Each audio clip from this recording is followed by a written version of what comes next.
Située entre 500 et 1700 mètres d'altitude, la forêt de Revel occupe une superficie totale de 1200 hectares, dont 670 appartiennent à la commune depuis 1497, avec environ 500 hectares exploitables.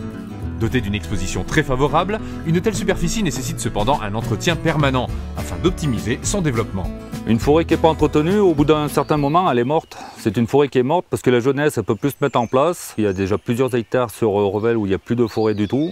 Ça a été repris par des ronces, donc il faut nettoyer et replanter. Il faut aussi faire du dépressage dans certaines zones où il y a de la jeunesse qui pousse, donc il faut enlever les plus gros arbres, les plus vieux, pour justement laisser la jeunesse sortir, pour qu'après, par la suite, on puisse après avoir de jolies épicéas. Composé essentiellement à 90% d'épicéas et de sapins, il faut compter environ 50 ans pour qu'un résineux devienne exploitable, d'où la nécessité d'agir rapidement.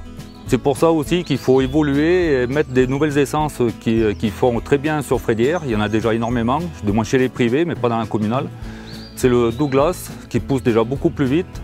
Au bout de 20 ans, on peut faire une première éclaircie. Au bout de 40 ans, on peut faire de jolies coupes pour les scieurs.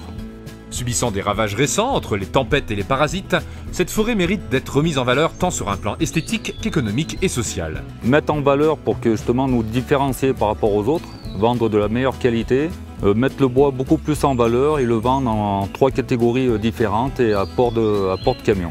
De vente sur pied, comme ça on aura un plus gros retour financier.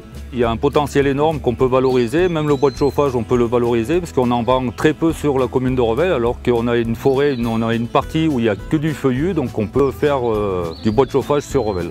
Bois de chauffage qui profiterait aux Revellois sans surcoût important, tout en favorisant la formation des jeunes. Maintenant, avec toutes les écoles qu'on a autour de chez nous, même à Montélimar ou Saint-Imier, les écoles de bûcheronnage, de paysagistes, on peut travailler avec eux, donc ils peuvent faire des travaux pratiques sur notre forêt, ce qui nous coûterait très peu, et ça serait aussi un net avantage aussi bien pour eux que pour nous. Une gestion forestière durable et rationnelle, respectueuse des écosystèmes et des normes européennes, pour pérenniser un héritage naturel fragile. Ça serait un second souffle pour notre forêt qui était avant très prisée par les scieurs.